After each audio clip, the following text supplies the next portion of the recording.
प्यारे बच्चों, आज आपके लिए ज्ञानवर्धक कहानी लेकर उपस्थित हैं। आज की कहानी है गढ़ आया पर सिंह गया। बच्चों, तानाजी मुलसरे शिवाजी के बचपन के दोस्त और साथी थे।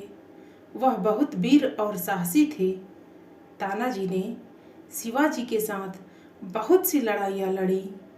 शिवाजी गर्व से उन्हें अपना सिंह कहते थे। उन्होंने मुगलों के शासन से अपनी मातृभूमि को स्वतंत्र कराने का दृढ़ संकल्प किया था। तानाजी छोटे से कस्बे उमरका में रहते थे। एक सुबह उमरका की साज सज्जा देखते बनती थी, मानो वहाँ कोई उत्सव हो। सड़कों पर रंग बिरंगी झड़ियाँ लहरा रही थीं। प्रत्येक द्वार पर मंगल कलश रखे हुए थे। उस दिन तानाजी के लड़के का विवाह था। लोग अपने अपने काम में व्यस्त थे। अचानक कुछ काम करने वालों ने सड़क पर एक घुड़सवार को सरपट घोड़ा दौड़ाते हुए अपनी तरफ आते देखा। देखो देखो, घुड़सवार की ओर इशारा करते हुए उन्होंने पास खड़े तानाजी के निजी सेवक से पूछा, यह क्या खबर ला रहा है?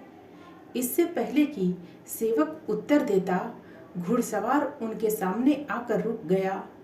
वह अपने घोड़े से जल्दी से उतरा और उसने कहा, तानाजी कहाँ हैं? मुझे उनसे तुरंत मिलना है। महल में है साहब, सेवक ने उत्तर दिया। सेवक घुड़सवार को पहचान गया था। उसने कहा, मैं ही आपको उनके पास ले चलता हूँ। और वह उस व्यक्ति को भीतर ले गया। कमरे के पास पहुंचकर उसने बाहर से पुकारा, श्रीमान। उस समय तानाजी और उनकी पत्नी वहां बैठे दूल्हा दुल्हन के कपड़े और गहनों का चुनाव कर रहे थे। आवाज सुनकर तानाजी ने पूछा, कौन है? सूर्य जी, सेवक ने उत्तर दिया। सुनते ही तानाजी ने गहनों का डिब्बा एक ओर सरका दिया और बाहर आकर बोले, आइए सूर्य जी, अंदर आइए। सूर्य जी अंदर आए और तानाजी तथा उनकी पत्नी के सामने आदर से झुक गए। स्वागत है मित्र, कहो कैसे आना हुआ? तानाजी ने पूछा। उनकी पत्नी ने भी कपड़ों को एक ओर सरका दिया। राजे ने आपको अभी याद किया है, सूर्य जी ने उत्तर दिया। तानाजी समझ गए कि अवश्य ही कोई गंभीर समस्या आ गई है।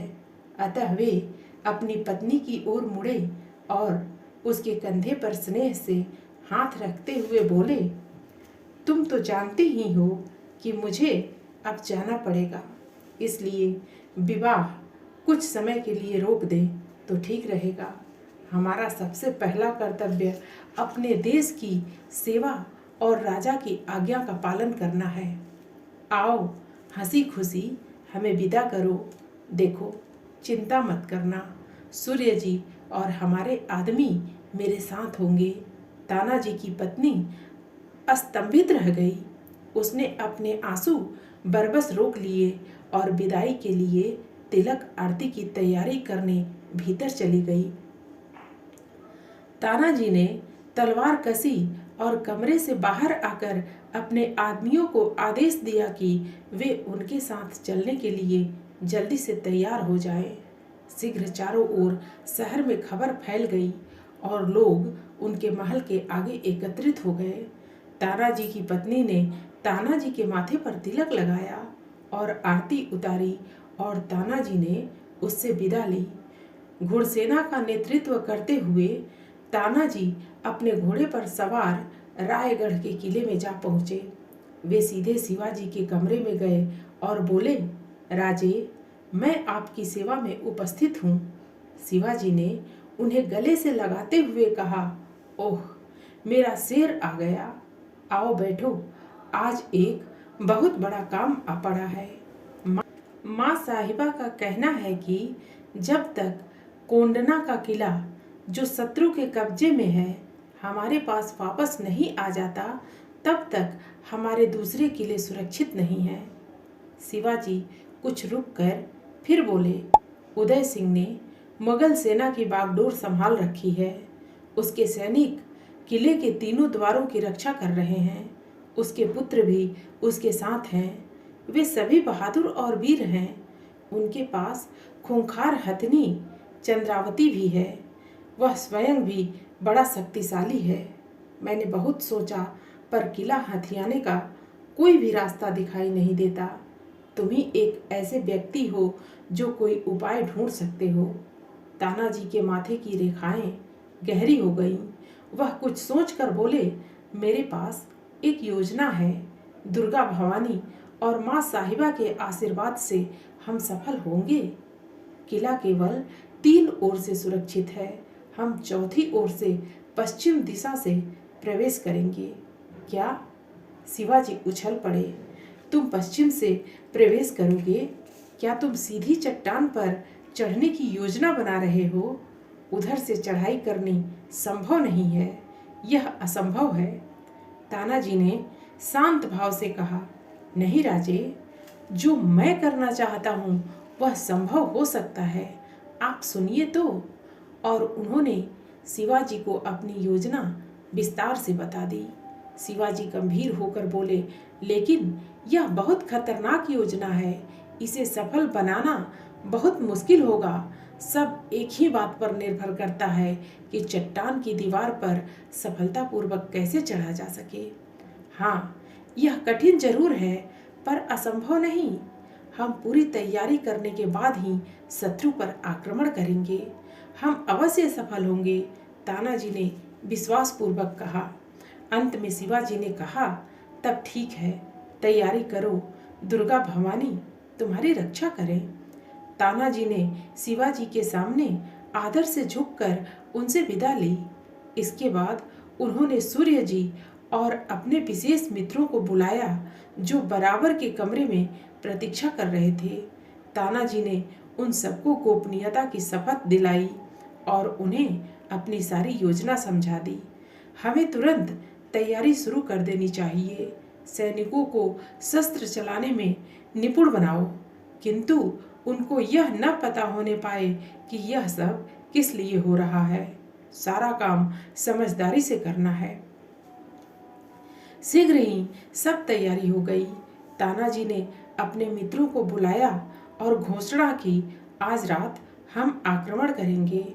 आज अमावस्या है, चारों ओर अंधेरा छाया है, इसलिए कुछ भी दिखाई नहीं देगा। कोंडना किले की ओर चलते हुए कोई भी बात नहीं करेगा।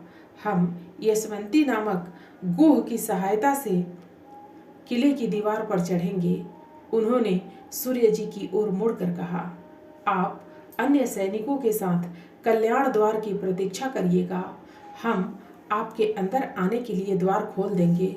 तैयारियां पूरी करके सबने चुपचाप किले की ओर प्रस्थान किया। कुछ ही समय में वे चट्टान के नीचे पहुंच गए। तानाजी ने यशवंती नाम की गोह के गले में रस्सी बांधी और उसे जोर से दीवार पर उछाल दिया, जिससे वह किले की दीवार पर चिपक जाए। किंतु यशवंती की पकड़ से दीवार छूट गई और वह फिसलकर नीचे आ गिरी। एक सैनिक बोल उठा, अरे, यह तो बड़ा अपशकुन हुआ। तानाजी कड़क उठे, कौन शकुन? अपशकुन की बात कर रहा है? सैनिक के जीवन में शकुनों का कोई महत्व नहीं होता। उसे केवल भगवान और अपने पर विश्वास होना चाहिए। तानाजी ने एक बार फिर यशवंती को पूरी शक्ति से ऊपर फेंका। इस बार यशवंती किले की दीवार के ऊपरी भाग पर चिपक गई। तानाजी ने शांति की सांस ली। मुझे रस्सियों का थैला दो। एक सैनिक ने उन्हें थैला पकड़ा दिया। तानाजी ने उसे अपनी कमर में बांध लिया। सबसे पहले मैं ऊपर जा रहा हूँ। मैं दीवार के कंगूरों पर इन रस्सियों को बांध दूंगा। उनकी सहायता से तुम सब बारी बारी से ऊपर आ जाना। याद रहे, जरा भी आवाज न हो। तानाजी ने रस्सी को मजबूती से पकड़ा और ऊपर चढ़ने लगे। जल्दी जल्दी ऊपर चढ़ते हुए वे सुरक्षित स्थान पर पहुंच गए। सैनिकों ने भी उनका अनुसरण किया। कुछ ही क्षणों में सब दीवार की चोटी पर पहुंच गए। तानाजी ने धीरे से कहा, किले के बुर्ज पर किले की सुरक्षा के लिए सैनिक होंगे। उन पर धावा बोलकर उन्हें हमेशा के लिए शांत कर देना, जिससे वे अपनी अन्य सेना को सतर्क न कर सकें। हम नीचे जाकर किले के भीतर तैनात सैनिकों पर आक्रमण करेंगे। आओ चलें। सैनिकों ने पलक झपकते ही किले की सुरक्षा के लिए तैनात सैनिकों पर काबू पा लिया। उधर जय भवानी के नारों के साथ तानाजी ने मुगल सेना पर आक्रमण कर दिया और जमकर लड़ने लगे। मुगल सैनिक में से एक सैनिक सोते हुए उदय सिंह को खबर देने के लिए चुपचाप खिसक गया। खबर पाकर उदय सिंह चिल्ला उठे, मराठे मेरे किले में घुस आए, पर कैसे? और वह बिस्तर से कूदकर दौड़ता हुआ बराबर वाले कमरे में जहां उसके बेटे सो रहे थे गया और बोला, उठो बेटे उठो, महावत से कहो कि हथनी चंद्रावती को तैयार करे, चलो शत्रु को कुचल दे। उदय सिंह के बेटों ने मोर्चा संभाला और महावत चंद्रावती को लेकर मराठों को कुचलने लगा। पर मराठे भी मृत्यु की परवाह किए बिना वीरतापूर्वक लड़ रहे थे। चंद्रावती और उदय सिंह के तीनों बेटे लड़ते लड़ते वीर गति को प्राप्त हुए। उधर उदय सिंह को पकड़ने के लिए तानाजी आगे बढ़े। तानाजी व उदय सिंह दोनों अच्छे तलवारबाज थे। एक दूसरे पर वार करते हुए दोनों का शरीर छत बिछत हो गया था। चारों ओर भयंकर लड़ाई हो रही थी। मराठों का पलड़ा भारी था। कुछ मराठों ने कल्याण द्वार खोल दिया और उनके बाकी सैनिक भी अंदर आ गए। उधर खून अधिक बह जाने के कारण कमजोर पड़ते उदय सिंह ने पूरी ताकत से तानाजी की छाती में तलवार घोंप दी। तानाजी पृथ्वी पर गिर पड़े, मगर कुछ ही पल बाद वह उछले और उदय सिंह पर घातक प्रहार किया। प्रहार के साथ ही उसके प्राण पखेरु उड़ गए। उधर तानाजी ने भी अंतिम सांस ली। जब सूर्य जी ने किले में प्रवेश किया तो वहां सब कुछ शांत था। तानाजी को उसने खोज लिया। वे खून में डूबे हुए थे। उनकी हृदय की धड़कन सदा के लिए बंद हो चुकी थी। वे वीर गति प्राप्त कर चुके थे। सूर्य जी ने करुण भाव से अपने नेता को देखा। उसका दुख क्रोध में बदल चुका था। वह मन ही मन बुदबुदाए, तानाजी हमें आपका अधूरा काम पूरा करना है। यह कहते हुए सूर्य जी तानाजी के शरीर को वहीं छोड़कर जी जान से शत्रुओं से लड़ने लगा। तानाजी की मृत्यु से क्रुद्ध मराठे शत्रु पर शेर की भांति टूट पड़े। उधर उदय सिंह की मृत्यु से मुगल सेना भी हताश हो चुकी थी। थोड़े संघर्ष के बाद मराठे जीत गए। कोंडना का किला फिर से उनके हाथ में आ गया। शिवाजी को अपनी विजय की सूचना देने सूर्य जी रायगढ़ लौटे। शिवाजी उत्सुकता से उनकी प्रतीक्षा कर रहे थे। उन्होंने सूर्य जी का स्वागत किया। सूर्य जी ने कहा, राजे हमने किला जीत लिया। बहुत खूब, पर तानाजी कहाँ हैं? शिवाजी ने पूछा। सूर्य जी ने अपना सिर झुका लिया। बोलो सूर्य जी। शिवाजी ने अधीर होकर सूर्य जी के कंधे झंझोड़ते हुए पूछा। उनको क्या हुआ? टूटी हुई आवाज में सूर्य जी ने कहा, तानाजी वीर गति को प्राप्त हो गए। सुनते ही शिवाजी का चेहरा पीला पड़ गया। वे फुसफुसाते हुए बोले, गढ़ आया पर सिंह गया। वह मुड़े और उदास मन खिड़की के बाहर देखने लगे। आज भी वहां तानाजी का स्मारक खड़ा है जहां वह गिरे थे। इसे ही सिंहगढ़ कहते हैं। बच्चों, फिर मिलते हैं अगली प्रस्तुति में नई कहानी के साथ। बच्चों, चैनल को सब्सक्राइब और वीडियो को लाइक कर देना। धन्यवाद।